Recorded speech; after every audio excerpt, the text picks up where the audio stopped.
Were you supposed to be before the world told us to be how we are? Now we get to go back to nature and have this radiant reset at this beautiful retreat we're having with the beautiful ancient wisdom that you're helping us tie in here and bring in. The more you learn about Ayurveda, which is the science of life translated, Ayu means life, and Veda is science or knowledge. There's just so much wisdom to pull from there and tools that you can bring into your daily life, like grandmother wisdom. I love that little connection, like a grandmother wisdom. Even though we are all just students of this ancient wisdom, I think that all of us have experienced something already in life that maybe you just didn't know it originated from there. And that's the kind of thing that I'm super excited about because we all are doing things, maybe just one or maybe a handful, but we're all doing things already that stem back to that and we just didn't know. And I think that it's a really pretty cool thing that we can tie some ends up together there. You're putting together the menu for us for the retreat, and you had your own experiences eating in India. Can you share a little bit about the portion sizes that are there versus here, and Hmm. how you're planning on incorporating that with the menu and what we're offering for food? When we say it's a tridoshic and there's going to be food there that's beneficial for everybody, what does that look like? Well, eating for your dosha, at least in my case, it's taken some time. So, you know, food is food, and there's elements, the makeup of the food that we're eating. And so we do our best to pick things that will help to balance. For example, if you tend to be a more dry person, then something, and cold, this dry cold, if that kind of resonates with you, then looking for something more warm and kind of moist is going to be balancing for you. And if you're someone that likes really spicy food or pickles or vinegar, we're going to also have options that are maybe more cooling for you. And in this way, we'll have delicious food and you'll get to experience the quality of it. And of course, we want to have the best quality food that we can, something that is the most alive. If you're shopping for carrots at the store, are you going for the little baby carrots that have been so processed because no carrot looks like a baby carrot, right? Or are you going for the bag of carrots with the greens chopped off? Or are you going for the carrots with the greens still attached, which still has that essence of life? And, just thinking about these things just so we can become more aware. So my travels have taught that, and we'll do our best at the retreat to just start to incorporate some of these ideas to help us think about them and make choices in our own life. And, it's funny about the portion size too, because in America, we like the big gulps or, the extra large things. And I think there's even like this kind of treating yourself by like making it a bigger size. And in India, at the ashram specifically, we were taught to take just the smallest bites so that you can really savor what you're eating. Or, the size of their serving spoons are like our eating spoons or tablespoons. Our serving spoons are so large. So it's, I think, nice for the mind to experience these just different ways of being and eating our food so that it's more of an experience and connectivity with our food. And this retreat is really so lovely, bringing us back into nature. And really also, I'm so looking forward to just some time together to unfold or, dig into all of these great principles with yoga, our physical practice and breath work, and then also the lifestyle piece that we can also begin to incorporate. Well, and I'm glad that you said that because it's really important for me as a yoga studio owner. Our yoga doesn't stop once you roll up your mat, and I think a lot of people might think that that's true. And we try to drip little pieces of yoga philosophy everywhere inside our yoga practice, but sometimes those things don't connect the same way when you're just hearing it and passing by. But we're talking about not just what are your thoughts when you're practicing yoga. We're going to talk about what are your thoughts when you're eating this experiential food that we're going to have, not just thinking about shoving it in. What are you thinking about when you're eating it? Are you feeling fueled? Are you feeling the experience? Are you feeling the light that comes from that food? Or are you thinking about the stressful thing that happened that now you're just shoveling it in because some other idea has taken over what this experience is supposed to be? And I think those little things that turn us back, that bring us back to nature, that bring us back to the quality of what we're putting in and the way that we're experiencing it, lends to this whole experience, this experience as a human that we get to have on this world, on this plane, and the people that we get to share it with. I think it's going to be absolutely beautiful. You did so well because we didn't set you up to be able to answer these questions. We were just like, here you go. Beautifully done. Beautifully done. So excited for this with you girls. I really think it'll just be fun and light and a retreat, in all sense of the words, to be, able to unplug into that kind of outside world and then to plug within yourself, but also in a safe place and community. And you've picked such a beautiful space in itself that, it's just a treat to be there. And we're so close to nature around where we're staying, the activities that we'll be able to do. I know that there will be, a lake nearby, which I love the paddleboard yoga and getting outside in that way. And I'm just really looking forward to all of it. And for people who don't know you, Kaitlyn, can you share a little bit about your story and how you went from being in corporate America to you're a medical massage therapist, you're studying Ayurveda. Can you tell us a little bit about your journey and how you personally got here? Well, because of you, really. Shouldn't we all just listen to our best friend? And when they say, like, I'm going to India, you should come too. I'm so glad I said yes, though. That changed my life forever. I think we all have that kind of inner guidance that we're following. At least that's my guidance. Of course, we have voices from all around us that, we can take with a grain of salt. But for me, I was on a path of being like a good person and thought I was jumping into those years of corporate America, but it just didn't set right. And it wasn't much of corporate America, but I was in an office for a couple of years. And just where I felt my life going and what I was wanting, I wasn't finding it there. And so it was perfect timing, as it always is, when my bestie says that we should go to India. And it felt like the obvious it felt like the obvious choice. And I was so lucky to be just fully supported to be able to quit my job because that is a big ask. But it felt like, again, the obvious one. And so I did. I quit everything and I left for 4 months. And I had a wonderful boyfriend who's now my husband and a lot of just support system to maintain things at home so I could be away for that much time and really let myself settle into who I am. And it really is a memory that I cherish so much because really being friends, we got to play and just be our true authentic self. But I learned a lot about India that, without having that mirror and that kind of face or mask that we kind of put on to bring ourselves to the world. For me, it was definitely an unmasking and an unlayering and, trying to be that right person. I really had to let that go and to open up to what their journey was doing for me. And I've always had an interest in health and well-being. And I've mostly been healthy my whole life, but there's always been a few things that I felt like I could feel that much better. And I found that in India, with yoga and waking up at 4:30 in the morning and doing our pranayama and meditation. And the location we were at was looking over the ocean in Goa. And we could see dolphins, but later we think that it was just a rock. But it was the most beautiful scene. And the air was so fresh and the people, of course, were great. That's always a big part of it, and the food. But for me, it was the experience of having a yogic lifestyle. And, we practiced like 4 hours a day.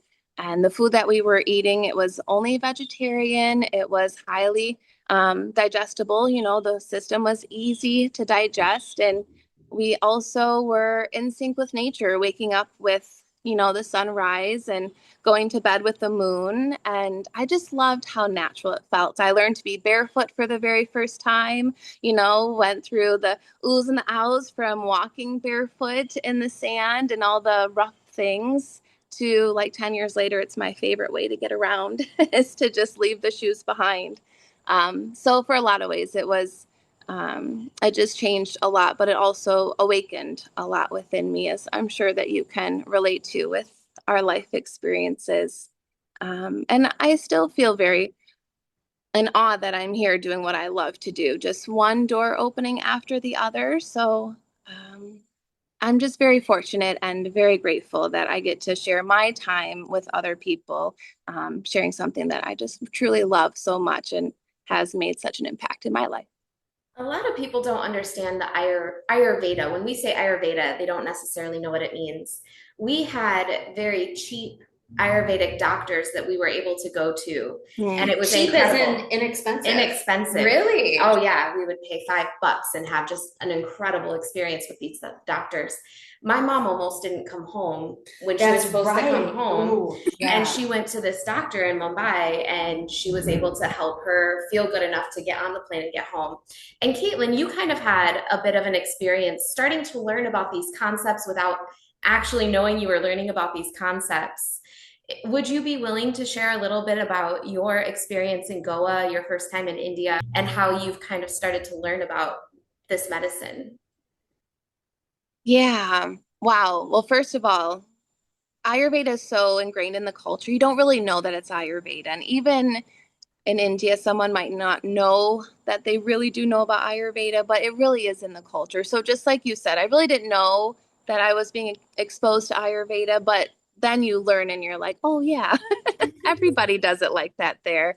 And so anyways, I just wish I would have maybe taken more advantage, but there's more time to come. So for me, my experience was a lot with my hands, is what I think you're referencing. And I'm still not exactly sure what happened, right? That's kind of how things happen in the body, is like it was one way one day and it was another way the next day. And for me, my hands became really itchy. I thought it was a parasite. I don't think it was a parasite now. I think it was something about the heat and the pitta in my body. I've learned through talking with other Ayurveda practitioners, and I've been able to heal that, if you will. I don't experience the itching hands anymore, but I did for about 7 years. I came home with my hands just literally on fire and very itchy. And that was a healing journey in itself, which I'm sure people can relate to. And for me with Ayurveda, once I stopped focusing on the symptom and I started focusing on the qualities of it, I was doing different things, enemas included. I'll share because they're so beneficial for you. And so through other realms, my symptoms cleared up, and that was really beautiful. So I learned a lot about that in India, what had a hot quality to it, even though you would think it was cooling, like mango. Mangoes, for some reason, have a hotter constitution, where watermelon or cucumber, for example, are more cooling. And so other Are you things I telling me right now we're all three pitta? Are we all pitta? Really? Well, there's something else. Good question, Tanabeth. So you have your Vrikriti, which is your like what you're experiencing, what life has done to you. And then there's your nature. And anyways, so my nature is Kaphic. I'm very earth-based and water-based, but I do have some pitta imbalances that I'm working through, which can be a challenge because Kapha is very cooling and sweet, and pitta is very hot and kind of spicy.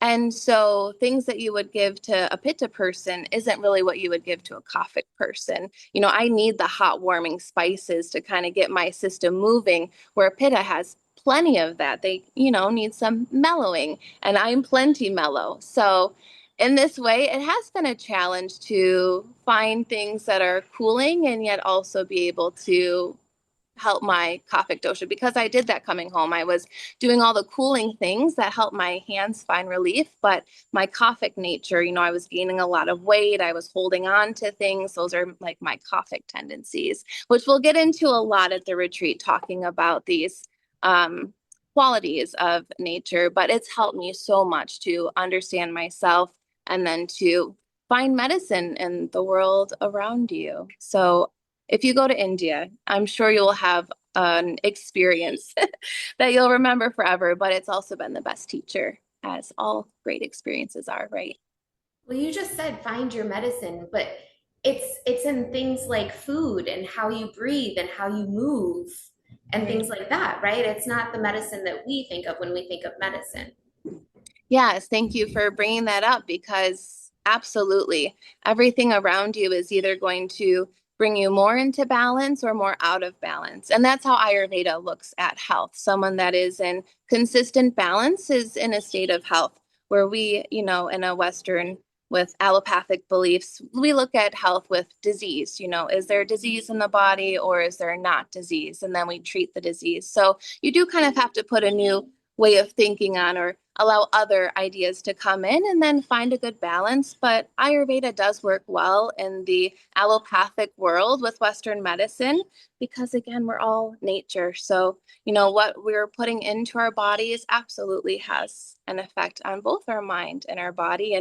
And truly, when you learn yogic principles, right, there's so much power of the mind too that it is really important what we're putting in our mind and knowing that it is going to affect our tissues as well.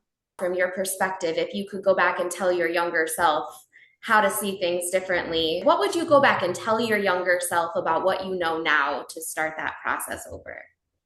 Well, the more I learn about Ayurveda, the more I wish that our youth could be exposed to this type of wisdom because I think life is like that, right? You keep learning about yourself, and, the more we know, the better we do, or whatever that saying is. But, of course, there's so many things I would do differently, and I'm still learning how to balance myself and making choices that bring me out of balance and having more awareness of what I'm doing and of those choices that, I'll make next time. But, I think it's helped me really love myself. I think being a Kaphic person, if I'm just open and honest, I've always carried weight and been just a bigger bodied person. And that was not a positive for me as a young girl. So I would give her a big hug and just really tell her how beautiful she is because there's a lot of great qualities to being Kaphic, but having a bigger body might just be one of them. And then, I'm learning how to eat light and in a normal American family, it was very much, meat and starches and even though we tried to do things like I did a watermelon cleanse. So I wasn't just eating meat. Really, I was doing great things. I ate raw for a while. That was terrible for kapha. I did a watermelon cleanse, awful for Kaphic people. Um, Apple cider vinegar, also not my friend. What I would eat if I could go back and tell her would be like lots of cooked greens. I loved salads, but no one told me I should be eating a lot of like dark leafy greens. So for a Kaphic person, that's like our medicine. And thinking warm and light, I was always drawn to cabbage soup as a kid, and that's like my medicine. But then you get older and you want to try things. And so I'd also say that, like, go back to who you were when you were 7, 8 years old. What did you love? And that could be very much, your medicine. I was automatically drawn to those things that brought me into balance and then started exploring other realms that maybe weren't so balancing. So, yeah, there's a lot of things I do differently, but such is life. We learn and grow. How does yoga and Ayurveda pertain to just a normal person living their life in America? How can they take this and apply it to their life? I guess my hope for someone at the retreat would just be to have some inspiration to maybe have learned that there is this thing called Ayurveda. Maybe I'm assuming it might be for the very first time. And so I think there's a lot to gain there and just wanting to seek more. I'm always a seeker and I don't claim to have any answers really. I just share what I'm learning from my teachers and so I hope they have just one little thing that they can take home and start to, incorporate in their day because it's accumulative, these things that we do, right? They're practices because they're accumulative. The power is in the consistency of it. It's not like climbing Mount Everest in a day. It's about doing those just couple little steps and then looking back and just seeing how far you've come. So Yeah, I hope there's a little inspiration, maybe a little of that like resonating, like, oh, I just knew that, right? Like I just needed someone to tell me that. I always knew it to be true. And then just like an open mind to try these things and see what feels right for you. And if I can ask you, I know that you ladies are just starting to experience Ayurveda, so I'd love to kind of turn the table around and see what you're noticing with maybe your yoga practice, how it's maybe changing that or anything. What are you noticing from the little changes that you've made? She looks well, I have lots actually. I have done several different what we might want to call fad dieting, just trying to figure out the one that works best for my body, whether it's been the blood type diet, keto diet, low carb diet, high protein diet, like all of the things, trying to figure out what best suits me. I know that most carbs make me retain water, and I think that some of that may have been from the incorrect water intake, which Ayurveda has very much helped me with learning how, as a pitta, to drink my water differently, even at different times of the day.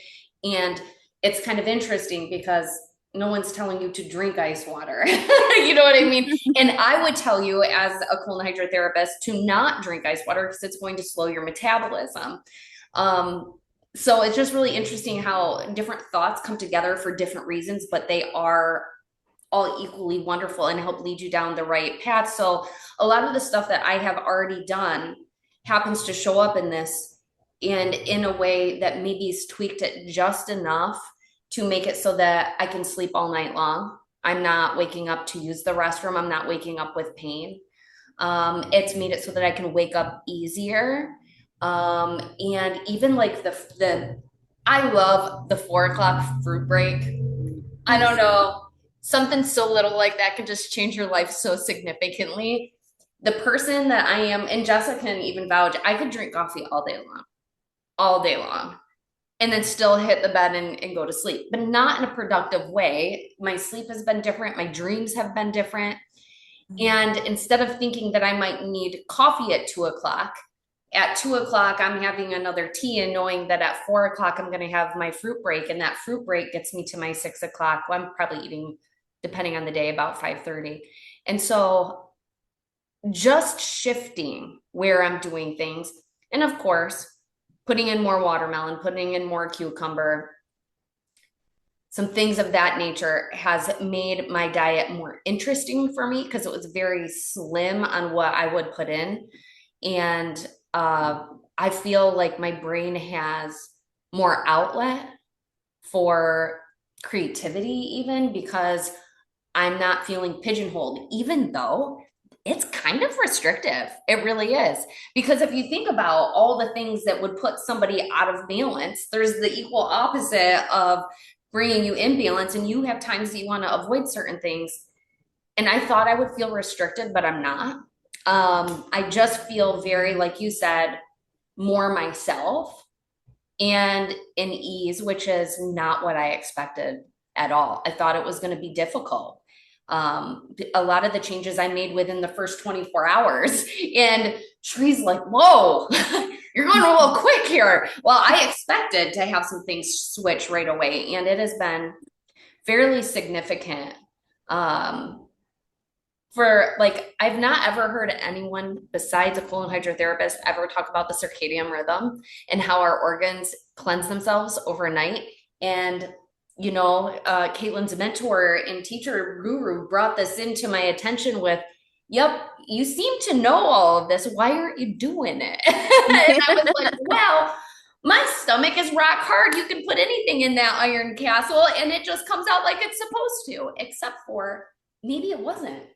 Maybe it was taking more energy from me than I realized, and my body was doing extra, making me tired just to get through the food that I was putting in it. And so I am extremely thrilled and so honored that you're going to be joining us. And I hope that the people that come get interested, and then maybe they end up meeting with your mentor as well to have that Ayurvedic guidance in their life. What about you? What have you noticed? I've learned how to cook. You have.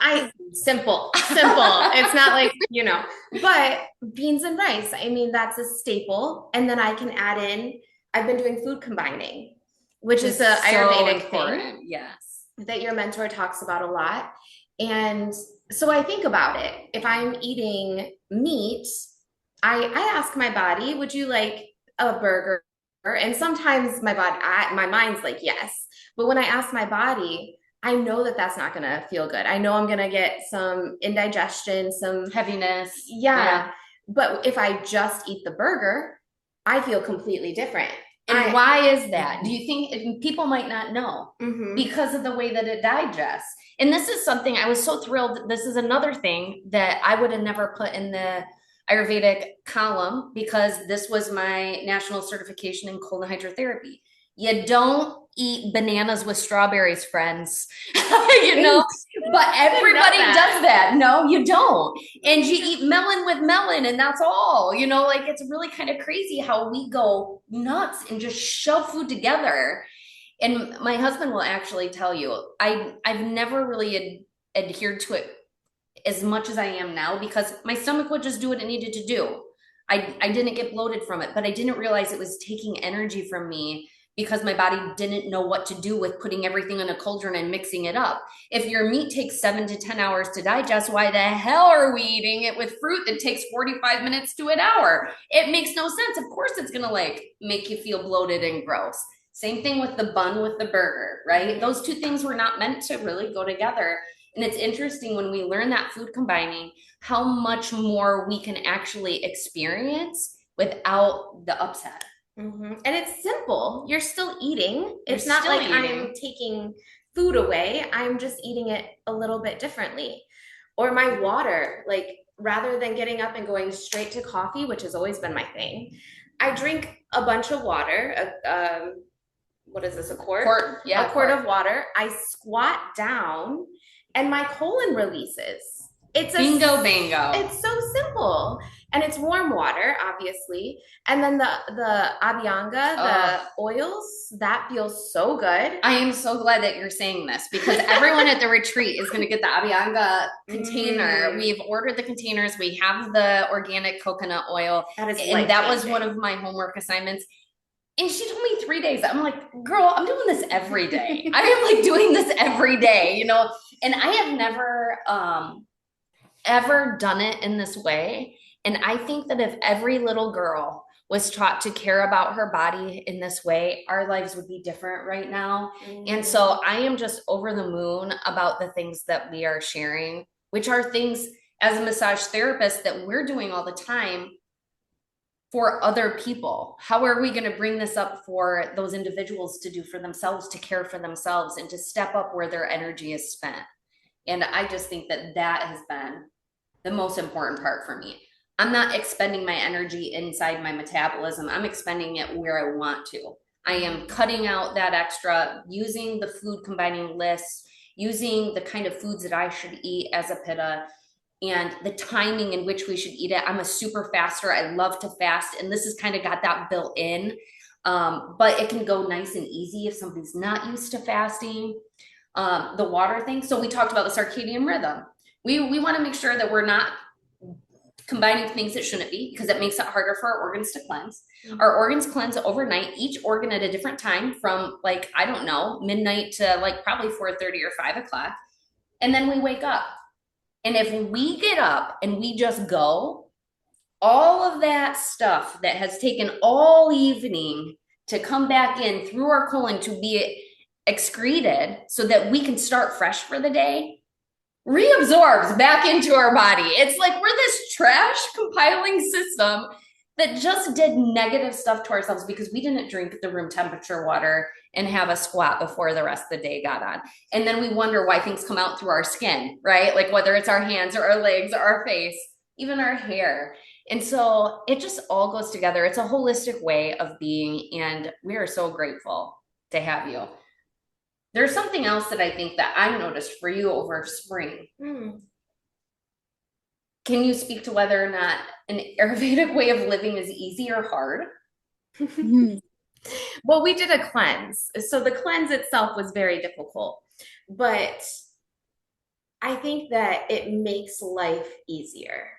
I think so too, because she went into that. And Jessa, I've never really known Jessa to be overweight by any means, but she went through this. I don't, was it 10 days? 30 days? How long was your spring cleanse? 21 days? 21 days. 21 days later, through all of the little things that she got to experience, her face was brighter, her eyes were brighter. She seemed like she had let the weight of the world fall off her shoulders, and she was easier witnessed, even moving around in the world. Like, I can't explain to you. I was so jealous. I was like, I want that. And so I hope that everybody comes to this retreat can experience something a little bit to say, I want more of that clarity, that brightness, that amazing light going through our bodies. Because Jessa and you yourself also are just walking billboards for it, if you ask me. You're bright and beautiful and wonderful to be around. And I am just so excited. That's the power of community. I would have never been able to step into that reality without you. And you told me for years before I actually did it to do it.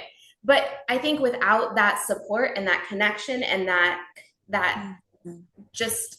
How are you doing today, Jessa? You making it through? This one's really hard. Yeah. You can do it. It's always better together. We need our community. We need people to say, oh, have you thought about this? Or what if we try this together?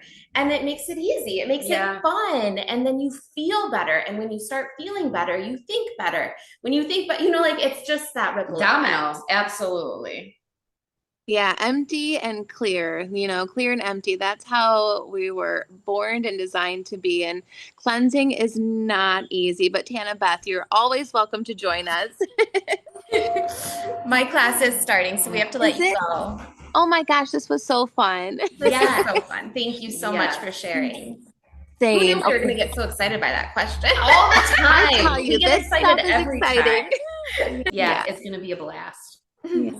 Awesome. Have a good class. Thank you. Bye-bye. Bye.